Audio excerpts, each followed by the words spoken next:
You're acting different. That's what they say when you stop entertaining the same circles. When you begin walking a little straighter, speaking with more conviction, or distancing yourself from old patterns. They don't mean it as a compliment. No, it's more of an accusation. It comes with a tone, a certain sting. And if you're not careful, you'll hear it and shrink. You'll hear it and start questioning the very progress God called you to walk into. See, jealousy doesn't always show up shouting in the streets. Sometimes it whispers through familiar voices, people you once trusted, people you thought would clap when you rose. But when the Lord begins to elevate you, not everyone will be willing to rise with you. Some will want you to shrink so they can feel tall. Some will want you to dim so they can shine. And the easiest way they do that is with 5 little words, you're acting different now. But let me tell you something that you need to hold close to your heart. You were not born to stay the same. You were not saved to stay stuck. You were not delivered just to go back and dance with demons you cried out for freedom from. When God begins to work on your character, when He begins to prune you, refine you, and mature you, there's going to be a shift in how you speak, in how you walk, in how you spend your time, in who you answer to. That's not you acting different. That's you becoming who you were always meant to be. Jealousy sees your transformation and calls it betrayal. It takes your obedience and labels it arrogance. It twists your discipline and calls it distance. But what they don't understand is that this change they're witnessing didn't come easy. It came through sleepless nights, silent prayers, and deep valleys that nobody saw but God. So no, you're not acting different just for the sake of it. You're acting different because you've been through too much to stay the same.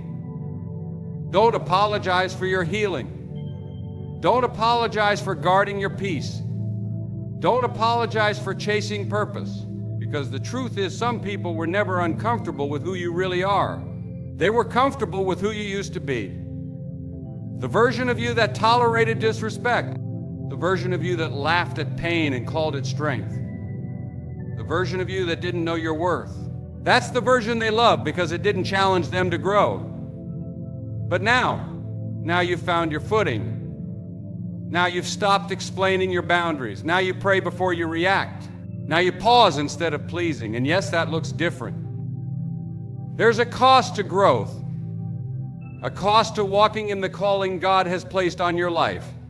Sometimes that cost is the comfort of old relationships. Sometimes it's the approval of people who can't understand your purpose. But don't you dare let their jealousy pull you back into a place you cried to be free from. They didn't see the nights you broke. They didn't see the battles you faced in silence. They didn't feel the shame you carried. They just see the light, and instead of asking where you got it, they say, you've changed. Let them talk. Let them misunderstand you. Let them say what they need to say. Because you weren't built to be understood by everyone. You were built to be faithful. And faithfulness will always look strange to people who live by feelings. When you stop gossiping, they'll say you're too serious. When you stop partying, they'll say you're boring. When you say no without guilt, they'll say you're selfish. But that's what jealousy does. It tries to rewrite your story so it can make sense from their level.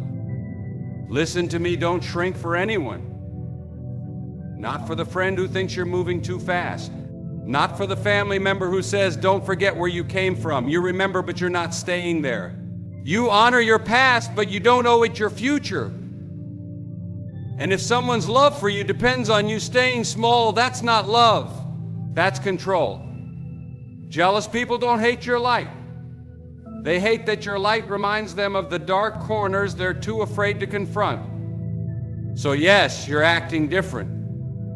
And you should, because the Spirit of God will not live inside of you and let you stay the same. He will stretch you. He will mold you. He will change your appetite. And when that happens, expect the jealousy. Expect the whispers. But don't you stop walking. Don't you stop growing.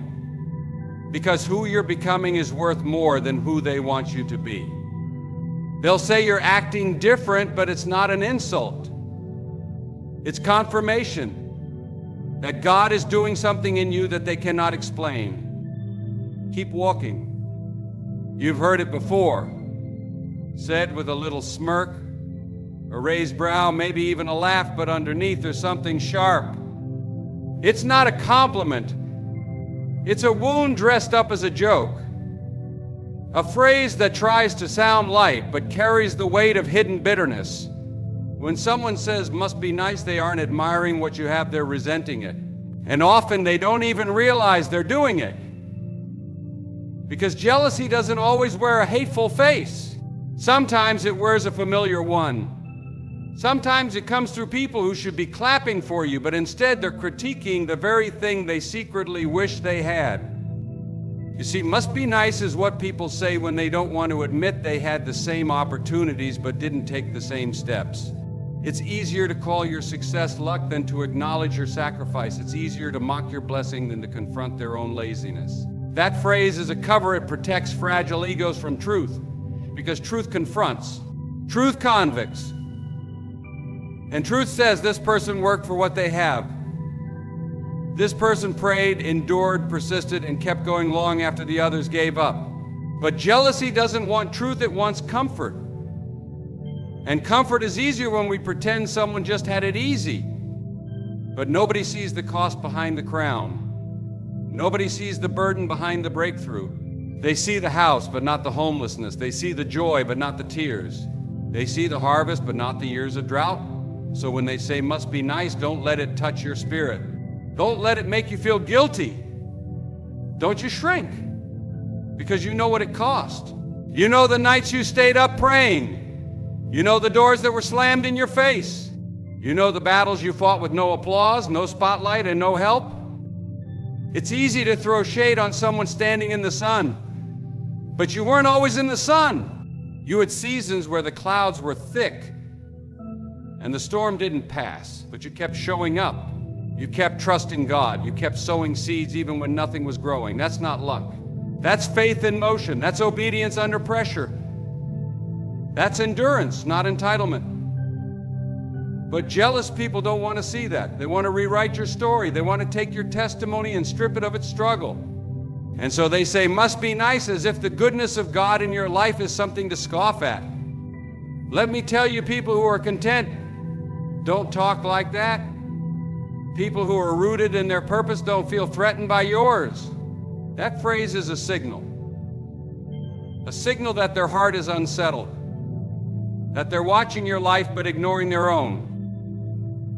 You don't have to explain yourself. You don't have to defend your blessings, because the truth is, people will judge your harvest, but they weren't there during your planting season. And if they were, they would have quit long before the first sprout broke the soil. So when they say "must be nice," you say nothing. Just smile. Just nod, because your fruit speaks louder than their words. This isn't just about material things either. Sometimes it's your peace that bothers them, your joy, your healing, your discipline, your relationship with God. See, when someone has lived so long in chaos, your calm convicts them. Your clarity confronts their confusion. And so they make it seem like you just woke up and everything was handed to you. They don't see the years of inner work. They don't know about the therapy, the fasting, the broken friendships, the lonely nights. They don't know that before God promoted you, He humbled you. That before He increased you, He stripped you. That before He gave you peace, He allowed the storm to rage so loud you thought you'd never sleep again. But now that you're walking in what you prayed for, they're uncomfortable. And so they mutter, "must be nice."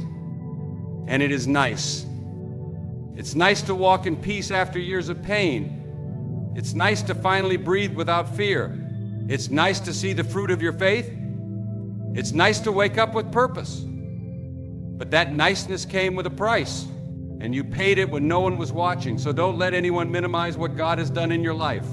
Don't let sarcastic words make you question divine favor. They didn't build it, they didn't bless it. And they didn't break with you, so they don't get to define it. Hold your head high, keep your spirit clean, and let your light shine. Because every time someone says "must be nice," it only confirms that what you're carrying is visible. And it's not your job to make insecure people feel better about your blessings.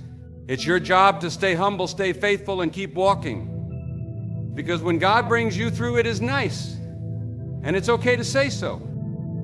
That sentence spoken in a quiet room or shouted in a crowd carries more than just words. It carries pain, it carries offense, it carries insecurity. It comes from hearts that feel left behind, not because you judge them, but because your life began to convict them. Because when people are not growing, they start resenting those who are. And when you begin to rise, when your mind begins to renew, when your habits shift and your circle tightens, jealousy doesn't always show up in silence. Sometimes it lashes out. Sometimes it speaks. And when it does, it often sounds like this: you think you're better than us? But listen closely, what they're really saying isn't about you. It's about what your growth reflects in their mirror. When someone feels small, your courage can look like arrogance. When someone is stuck, your freedom feels like judgment. You didn't say you were better. You didn't parade your blessings. You didn't point fingers. You just started walking in purpose. You just started obeying God. And your obedience exposed their excuses. They remember you when you were unsure, when you doubted yourself, when you settled. And now they see you making different decisions, choosing peace over chaos, discipline over comfort, integrity over popularity. And it unsettles them. Because you used to be someone they could relate to. You were safe to them, predictable to them. But now you're becoming who God always intended you to be. And that threatens the parts of them that never wanted to leave where they were. But don't let that guilt pull you back. When someone says, you think you're better than us, they're not talking about your attitude, they're talking about your elevation. They feel it. They see it. Even if they don't admit it, they sense the shift. And instead of asking how you got free, they'd rather accuse you of pride, because it's easier to label you than it is to confront themselves. You didn't change to prove anything. You changed because you were tired of living beneath your calling, tired of pretending, tired of fitting into spaces that drained your soul. So you made a decision. You stepped out of the crowd. You left the cycle. You got serious about healing. You started walking in the light, and those who only knew your darkness started getting uncomfortable. It happens every time God elevates someone. Look through the stories of Scripture. Every time someone got called higher, the crowd got smaller. Joseph had dreams, and his own brothers turned on him. David was anointed king, and his own family doubted him. Jesus walked in truth, and the same people who cheered for his miracles shouted, "Crucify him," just days later. People don't change, and neither does the spirit behind that phrase, "You think you're better than us." But you're not better. You're just free. You're free from the need to be liked, free from the patterns that once owned you, free from bitterness, from shame, from playing small. And that freedom is not arrogance, it's alignment.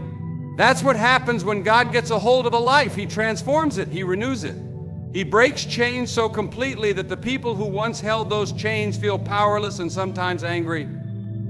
Don't apologize for what God is doing in you. Don't dilute your testimony to comfort their insecurities. You can be humble and still walk boldly. You can be kind and still be honest. You can love people but still protect your peace. And when they come with their accusations, when they throw those words like darts, "You think you're better than us," you don't have to respond with anger. You don't even need to defend yourself, because you know the truth. And the truth is this: you were like them. You were lost, you were broken, you were insecure, you were addicted to approval, drowning in silence, pretending to be fine. But God found you. God healed you. God brought you through fires they never saw. And now when they see the light on your life, they confuse it with pride because they never saw the dark room where God developed you. So walk in peace. You don't have to carry their offense. You don't have to prove anything. Just keep walking, keep becoming, keep trusting that God knows what He's doing in your life. And when the voices come, voices that sound like guilt, like shame, like accusation, remember that it's not really about you. It's about the spirit in them that doesn't want to change. But you You've already changed, and you're not going back. Now, there's a statement that sounds casual, almost observational, like it's just the truth. But underneath it lies something dangerous, a heart unwilling to celebrate, a spirit infected with resentment. It's the kind of phrase that doesn't just comment on your blessings, it tries to rewrite the story of how you got them. It ignores the midnight prayers, the silent suffering, the daily discipline, and it replaces them with a lie that you didn't earn it, that you didn't struggle for it, that you didn't cry out to God for it. Jealousy is subtle like that. It twists the truth until it becomes unrecognizable. And when someone says some people get everything handed to them, they're trying to erase the price you paid. You see, that phrase comes from a place of deep misunderstanding. People look at the chapter you're in right now and they assume they know the whole book. They see the blessings but not the brokenness. They see the joy but not the journey. They see the position but not the process. But God knows. God saw you when you were barely holding it together. God saw you when you were walking by faith and not by sight, when you were trusting Him without any signs, without any support, without any proof it would work. And now, because His promises are starting to manifest, people want to rewrite the narrative. They want to make it sound like it just fell into your lap. But it didn't. You endured seasons of drought. You gave when you had little. You loved when your heart was tired. You stayed faithful when everything in you wanted to quit. You sowed seeds that nobody saw, and now they're bearing fruit. But rather than asking you how you made it through, they just say, well, not everyone's that lucky. Some people get everything handed to them. And in that moment, they're not just minimizing your journey, they're resisting accountability for their own. Because let's be honest, it's easier to believe that someone else had it easier than to admit you could have chosen differently. Jealousy wants comfort. And the easiest comfort is a lie. It's the lie that says you didn't work for this, that God somehow favored you unfairly, that life just gave you a golden ticket. But you know the truth. You know the nights you cried yourself to sleep. You know the times you gave up everything familiar just to follow the call of God.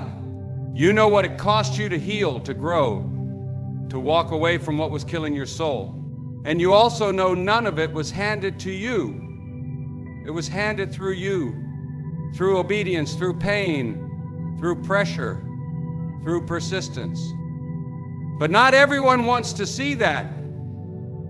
Because if they saw that it took sacrifice, then they'd have to confront the ways they've chosen comfort.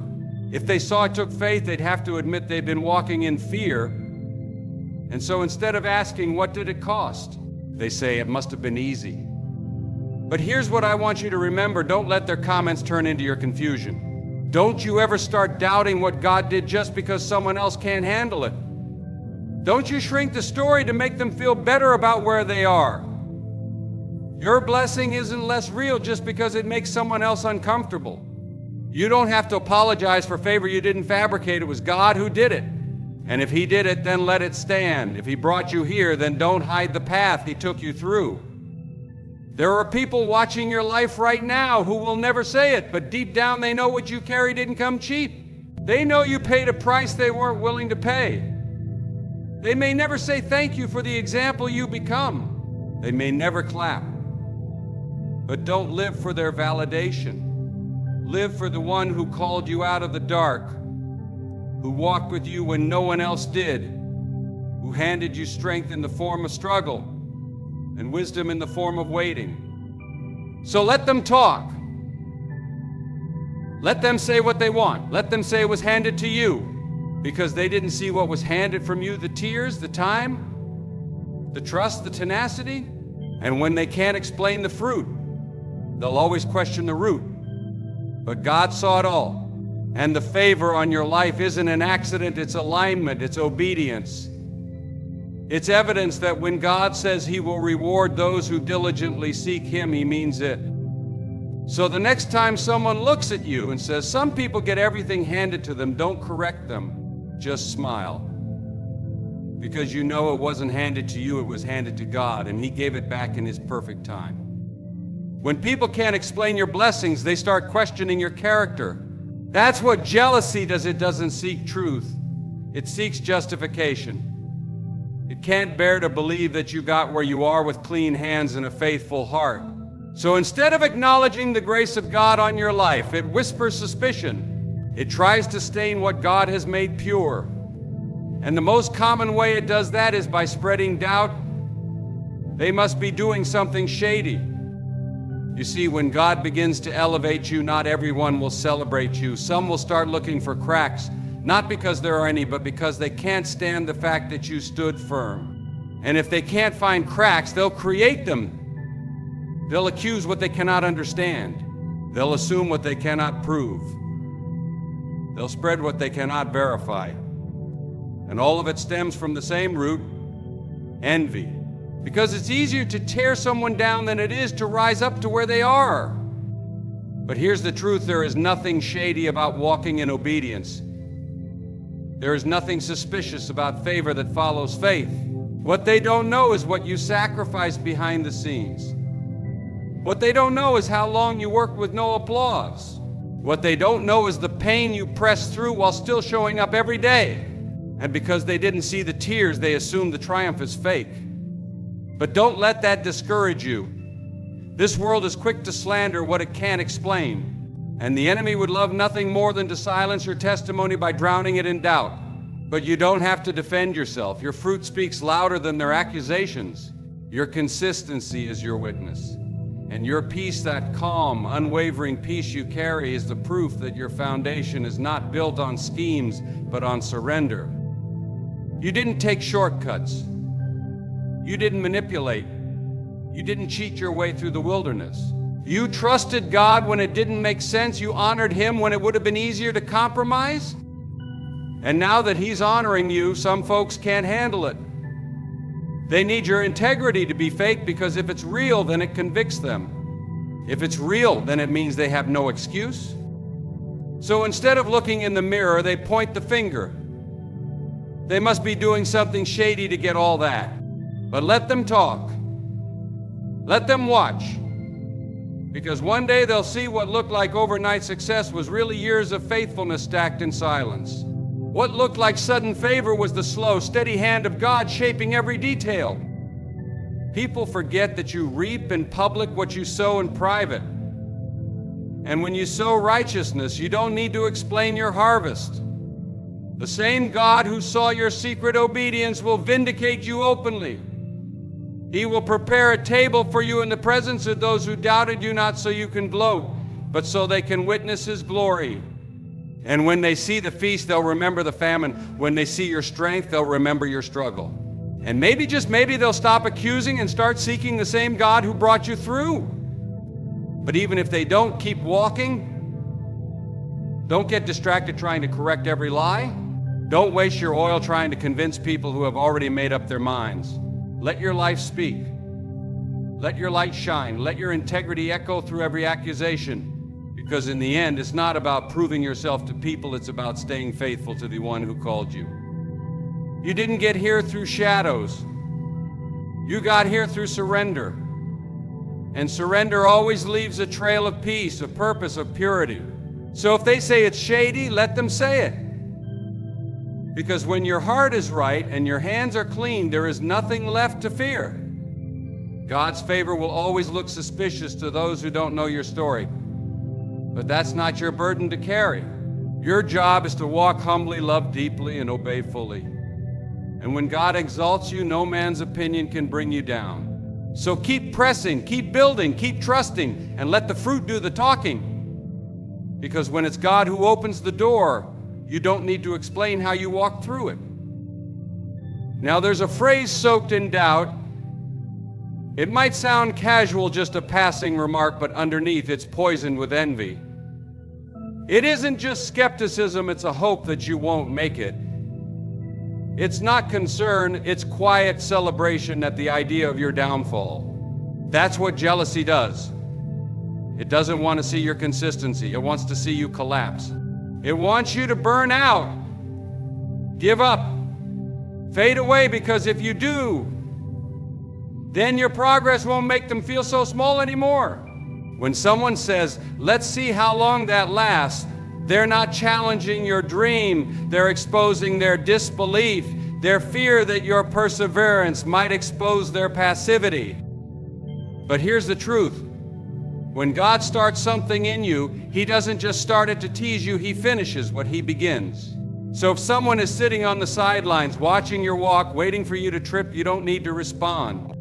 You weren't called to prove them wrong, you were called to prove God faithful. And that's what your life is doing. It's not a short-term spark, it's not a moment of hype. This is something eternal, something rooted. And roots don't care who doubts them, they just keep growing silently, deeply, steadily. Jealousy thrives in the shallow places. It looks for cracks in your consistency. And when it can't find any, it starts predicting failure. It doesn't celebrate progress, it forecasts collapse. Why?